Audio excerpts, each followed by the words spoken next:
Nick has done 22 deals this year so far. It's August. 18 of those were from YouTube, which is incredible. And I've been doing YouTube for almost 4 years. And what's your subscriber base at now? 4,100 or so. You don't need a lot on YouTube to get a long way. All right. In today's episode, I have a very special guest, Nick Pelosi, down in Myrtle Beach.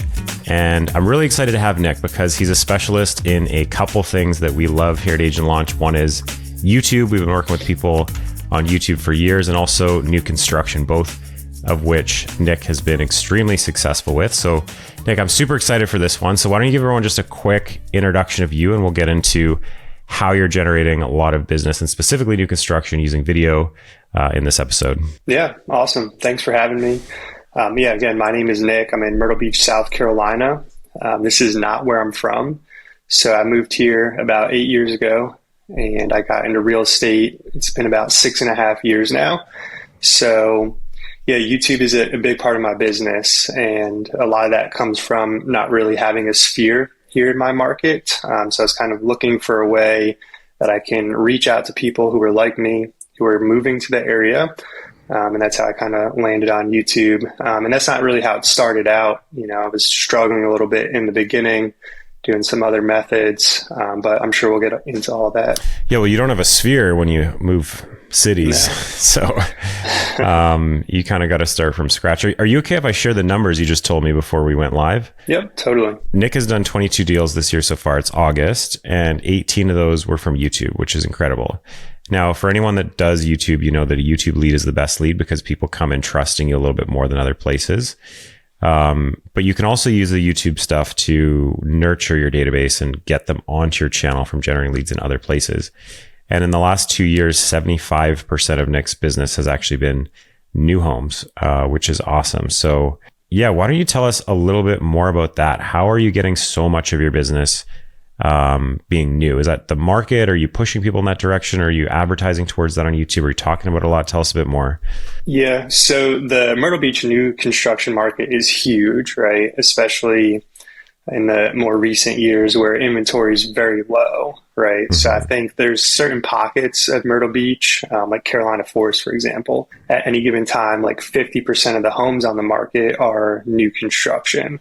And then overall in our entire market, it's about 30% of the homes on the market are new construction. So it's a huge part of our business here in Myrtle Beach. And then, you know, that coupled with builders offering incentives, especially in this high interest rate market, makes it very appealing for consumers. And I've kind of just leaned into that, right? So it's very easy to create content on new construction, especially because we have so many opportunities.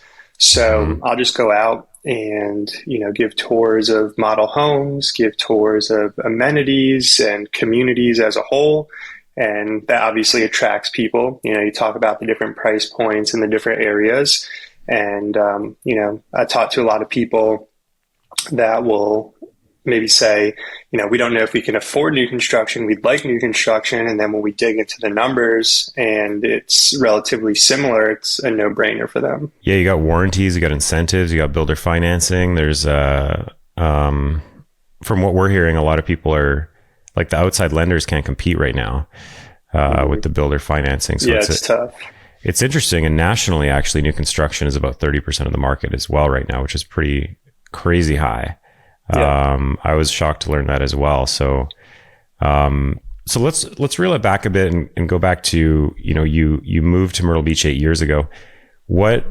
How'd you get started? Like, how did you launch? What were you doing? Yeah. So when I first moved down here, I didn't really know what I wanted to do. I was like a year out of college, came down here, started working at a gym, just trying to meet people and get my feet under me. And, I've always had like an entrepreneurial mindset. Like before I moved down here, I was in the financial services industry, didn't totally love that, but liked the idea of building a business. And in talking to some people, I decided that real estate was the right path. So now I've been down here for like 2 years, and I was actually in HOA management, started going to school to get my license. I did the twice a night, 4 hours. So it took me a couple of months, But as soon as I got my license, jumped in, started making cold calls. I really, in the beginning, focused on for sale by owners. A lot of the stuff that I was watching on YouTube was all about cold calling. So I started watching all that while I was in class to get my license and thought I would just hit the ground running. And it was quite the opposite, especially, working full time, trying to do this in the evenings. I think I worked for another year and a half or so before I cut the job and just focused on real estate. Yeah, fair enough, man. It's especially cold calling. It's a grind. Yeah. And it takes obviously the sales cycle in real estate can be really long. So what about since then? How have your lead gen strategies evolved over time? And tell us everything you're doing now. I mean, obviously YouTube's a big part of it, but is there anything else? Did you go straight from cold calling to this, or was there some other stuff in between?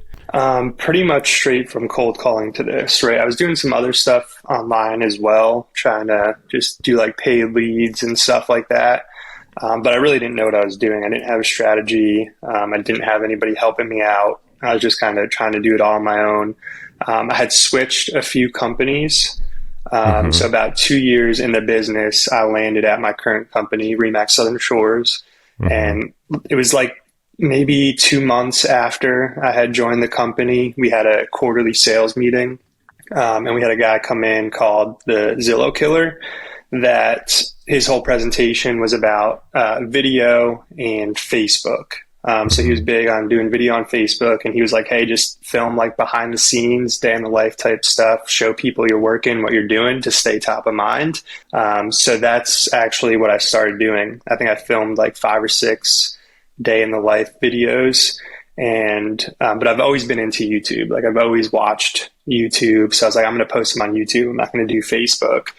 And then in, researching, trying to get more views, I was trying to figure out how to market those videos. I came across a page called YouTube for Real Estate Agents on Facebook, posted one of my videos, and I was like, hey, I'm looking for any tips or advice. And they're like, are you trying to get leads, or are you just doing this for fun? And I was like, what do you mean? And they're like, well, clearly you haven't seen their content. And then I saw they had a YouTube page teaching how to do YouTube the right way, and all about kind of that micro market material, just all about your specific city, and just jumped right in, started doing everything that they were teaching, never took any of the courses or anything, just went based off all of their free stuff. And I've been doing YouTube for almost 4 years. And I think I have 130, 140 videos or so on my channel now. Awesome. And what's your subscriber base at now? 4,100 or so. There you go. So I think a lot of people have this view of the bigger YouTubers, that have, you don't need a lot on YouTube to get a long way. It's really, you need it's less about subscribers and more about quality content that people will trust you, right? And you kind of learned, it sounds like, the behind the scenes view into your world, and the education that you can provide people is something that most people put on a pedestal and never do, because it's a long game, right? And I've coached a lot of agents on YouTube myself, and what I've noticed is interesting is even the ones that are successful have a hard time sticking with it. So if you can be consistent with it, you have a huge leg up, because 99.9% of people never even get started, and then only a small percentage of them only ever keep it going. And it sounds like you've done that. So what type of content are you finding most effective today? Obviously, you mentioned the behind the scenes and day of the life type of stuff. What else? Yeah, so I don't totally make videos about the behind the scenes or the day in the life stuff anymore. It's more micro niche specific content on the Myrtle Beach area. So pros and cons of living in Myrtle Beach, how the different areas compare to each other. So different towns in the greater Myrtle Beach area, how they're different from each other, how close certain communities are to things. Some of the big ones being the beach or the airport, because a lot of people are moving here to be at the beach. A lot of people are moving here from out of state, so being close to the airport is important so they can get back home and visit family. And then a lot just on the communities, especially when a new community pops up. Those videos tend to do very, very well. If I can get in there, when just the first few homes are built, and kind of talk about what the community is going to be like, the price points they're at, and what amenities are going to have available. Those videos do very well. And then just doing like home tours as well, but it's different than home tours that the typical agent does, right? It's never about the individual house for me. It's not about 123 Main Street, because that's not an evergreen video, but it's what you can get for this price point in this town. And then that video can live on forever. Of course, the price points are going to change. Once that house sells, it's still relevant. And I even use my channel to market my listings now as well. And I'll post a listing video, and it's never 123 Main Street. It's what you can get for $400,000 in this suburb of Myrtle Beach. Yeah. And it gets a lot of organic traffic. Yeah. Yeah. So it sounds like not so much behind the scenes, but like insider knowledge, an insider look into like, not only like the features and benefits of Myrtle Beach, but like your perspective on them as a local. And this is something that we work with our clients on and getting them to do, as well as like making some video content that's about the new communities that are being built. Because at the end of the day, you can look at a map, you can look at floor plans, you can look at a model home, but like nothing really beats you just walking around the new neighborhood and just showing it. Like, what does it feel like? And I think that's really, really powerful stuff. And also, if you can get in some of these homes and just speak intelligently about the construction, it shows that you're really understanding of the process as well. And so that's really interesting. I mean, that makes a lot of sense to me. How are you using these videos in your sales process? Like, you get a lead. Are you saying, oh, you got to check out this video I've made on the step-by-step process of buying new construction? Or maybe now it's going to be the step-by-step process of working with an agent under the new NAR lawsuit. How are you using these in your sales process? Yeah, so I do have videos like that, but they're mostly not consumer-facing videos, right? So those are videos that I'll keep private, that once I have my initial call with somebody, if they have further questions, I can use that on the back end. So typically the way that it goes is they'll schedule a 15-minute call with me at their convenience. So on my channel, every video, I have a link to a landing page that's connected to Calendly, and they'll just book a call. So they'll pop up on my calendar, and I have a 15-minute call with so-and-so at this time. And that's just like an initial discovery call. Like, hey, rough criteria. When are you looking to move? Are we going to be a good fit to work together? And then from there, we'll either schedule an in-person meeting or a Zoom call to do a little bit more in-depth buyer consultation. And then in that in-between time, like anything we talked about on that call, I can fire them off other information. So whether it be a video explaining the process, maybe they've only seen one video and they were asking me a bunch of questions about a specific town. And then I can refer them back to the channel and be like, hey, I've done 4 videos about what you were asking. So give them a little bit of homework to do in that in-between time there before meeting up, and then doing that more in-depth buyer consultation, and then actually getting out and looking at homes depending on where they are at in the process. Yeah, I love this, because this is, I think this is the process that more people need to be using. And this is something we've coached and taught on, is like, you're almost pre-handling objections with those videos and getting the tedious stuff out of the way so you can have a more meaningful conversation, right? Like when you, like a lot of people today still aren't using Zoom to its full capacity, but like you have a quick qualifying call, build a little bit of trust, then schedule a Zoom, make sure all decision makers are present, then get them to do some homework, consume some material that'll get the boring stuff out of the way, and also build a little bit more trust so that Zoom call can be more effective. And then you meet them at the house. Is that about right? Yeah, 100%. And I think that's more important than ever now, especially with some of the changes with the NAR lawsuit, right? I know a lot of agents are struggling that we have to get a buyer's agency up front before we can go look at homes now. And it's still difficult for me as well, right? Those are difficult conversations because people aren't used to it, but it's a lot easier because people already come into that first discovery call knowing who I am, liking me, trusting me. And not everybody's perfect, right? There's a full spectrum. You have the person who watches half of a video and they're like, all right, I'm going to schedule a call and talk to Nick. And then you have people who've been watching my channel for 3 years every single week that call. And, those are two totally different calls, but it's still both people who know who I am before they pick up the phone. Exactly. And that's a big thing for people to notice is like there's people who are watching and noticing. They're just not engaging yet.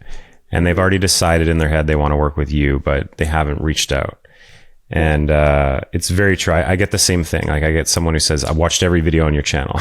Versus someone's like, yeah, I came across this one, like you were saying before this, Nick was saying before the call, he has watched some of my content on CRMs and stuff. So it's like, there's always a mixed bag, but being on YouTube and giving value first, you usually get a first at bat. And if you don't drop the ball, I mean, most people work with the first agent they talk to, assuming they do a good job. So that's awesome. And I think your process is something is really solid, because a lot of people, they meet the buyer at the property for the first time. And it's like, you should never do that. You should already have the trust and rapport built, have the objections out of the way, have expectations set, decision makers present, and you're like signed and ready to go. So yeah, I'm really, really happy to hear that. So flipping the switch a little bit, you obviously have a good YouTube presence, you're generating leads, you have a solid business, you have a good sales process. How have you developed relationships with builders in Myrtle Beach, and how have you leveraged that to your advantage? Yeah, so a lot of that is just getting face to face with people, right? So they always want agents in their pocket, right? They're doing everything that they can to get out and market and build the relationships, right? Every day I go to my office, probably 4 out of 5 days a week, there's something in the kitchen from a builder, right? Donuts or koozies or whatever, right? So they're out there looking for the same thing. So you just do the opposite. You go see them, and you don't even necessarily have to bring anything, right? They just want to share the info with you, because they know if you have the information, then you can market to your clients. You're going to bring people by, and it gives them more business. So sales reps are people just like me, right? They need business. They need people coming in the doors. So you just show up. And in the beginning, and even now, it's not really a specific process that I have, but I'm just consistent, right? So I'm showing homes every single week. So I'm visiting these communities a few times a month, depending on the community. And I make sure I call the same sales rep every time, right? I'm loyal. There might be 3 or 4 salespeople working in that model home, but I'll always call the person I did a deal with before and let them know I'm coming. If it's their day off, I'll let them know, like, hey, my people are only in town today, so like we have to come today. We want to work with you, but of the other 3, like, can you introduce me to one? So then they kind of like refer it out, and I don't know how they handle that on the back end, but again, they see that I'm being loyal. And then how does that help me down the road? I get emails every single day, and not the typical marketing emails from DR Horton or Lennar, but from the individual sales rep, where they'll text me like, hey, we have this deal right now on this specific home, this interest rate. I know so-and-so came by. Are they still in the market? Do you have anybody else? So it's a lot more personal. Right. You make it sound so simple, which I love, because I think a lot of people complicate these things. But one of our other guests had said something very similar, is like the consistency thing, but also providing value to them. A lot of agents don't think about that. It's like, is there anything you've done to provide value to them? Obviously, being loyal is part of that, but is there anything else you're doing to further that relationship? Yeah, the loyalty is the biggest thing. And then honestly, just the YouTube, right? I really don't do anything else for them, but they all love the YouTube, right? So I go into communities all the time that I've never been in before. And the sales reps are like, we've seen your videos. Can you do a video on this community? And then we'll make that happen. So, and I have sales reps too that with YouTube, you're not going to capture everybody. That's the thing. It's more of a passive approach, right? So you're not in their face, you're not selling them. They're either going to reach out to you or they're not. And if you're doing a good job, majority of people will, But I walked into communities all the time and they're like, hey, we had people come in so-and-so and they said they watched your videos. They either came in with another agent or they came in alone. If they come in alone, they'll call me and say, hey, you need to reach out to these people. They don't have an agent. But sometimes they come in with other agents, but they've seen my videos and that's why they're at that community. So right. The sales reps just see the value in what I'm doing. So it's happening behind the scenes for you. And yeah, that's awesome, man. I mean, YouTube has so many runoff effects, as you know, that a lot of people don't see. And I think a lot of people focus their energy on social media and ignore YouTube because they think it's harder than, probably it is. When the reality is it's just about being consistent, like you are with the builders, consistent with your YouTube channel. So how do you stay consistent? Because like, that's the hardest thing. I mean, I've gone through periods of inconsistency. I'm sure you have too, but what would you say is the secret to, you've been doing this for a number of years. You've made a lot of videos. How have you stayed consistent over that time? Yeah. And it hasn't been easy the whole time, right? In the beginning, on average, probably the first 2 years, I posted probably every other week on average. And it wasn't consistently every other week, right? I would post 4 videos in a row, then I would miss 3. But the biggest thing that's helped me the last 2 years is I hired a video editor. So that takes a lot off of my plate. And I don't pay him a lot. So it's like $100 a video, $400 a month on average. And now all I have to do is sit down in front of the camera or go out to a community and film. And then the hard part, I kind of just pass on to him.